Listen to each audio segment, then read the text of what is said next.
Ano po yung naging reaction nyo dun sa ginawa po ni Sir Losada recently dun sa Senate and yung sa involvement niya sa NBN bill? Una-una, yung po kasi is decision po ni Mr. Losada, no, na pumunta ron. Well, first is, nalulungkot po kami. Dahil sa PhilForest Corporation, dun sa brief period nga na nandito siya as head namin ng agency, na medyo nagkaroon nga ng vacuum. At in a way, namimiss din siya ng mga ibang mga empleyado. Pero gaya nga ng sinabi ko kanina, no, at dun din sa press kanina, tuloy po yung programa namin. At we need to move on. And kailangan po namin ma-implement yung mga projects. Kailangan po natin bigyan pansin o bigyan diin yung ating mga proyekto na makakatulong dun sa ating upland development program. Mas doon po kami nakafocus.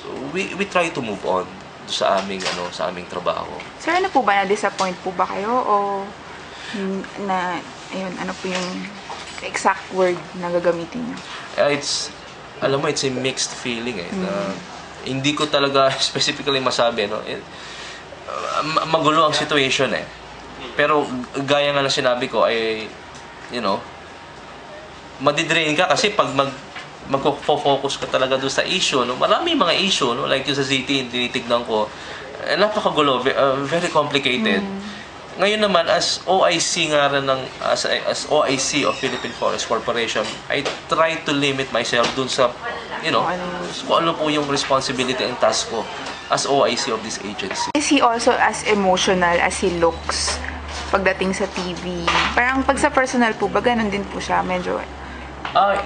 Malaki yung pagbabago niya kasi dito, ako, based din sa aking pagkakakilala sa kanya, hindi siya yung ganung personality na nagkaroon ng shift, ng change.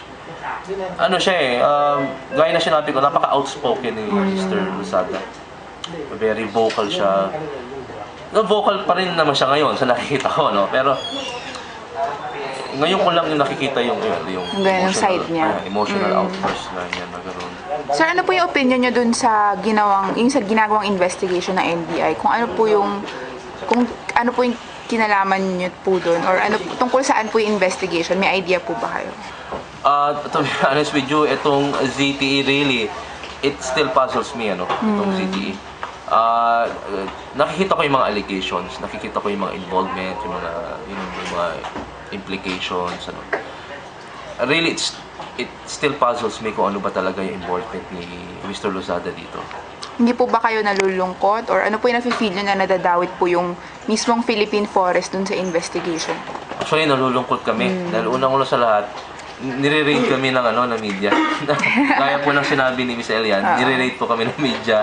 Gaya ngayon, nagugulat din ang staff. I mean, in a way, nadi-distract din po ang staff dahil we're supposed to, do our work din. Well, naintindihan naman namin. Hindi po natin maalis yan, isang reality yan.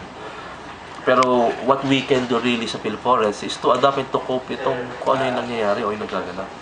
Ano po yung overall mood po ng buong company dun sa mga nangyayari ngayon?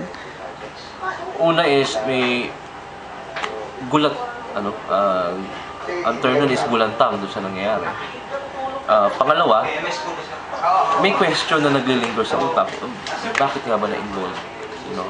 So, kami, yun po yung during the first few days nang malaman namin na may ganun.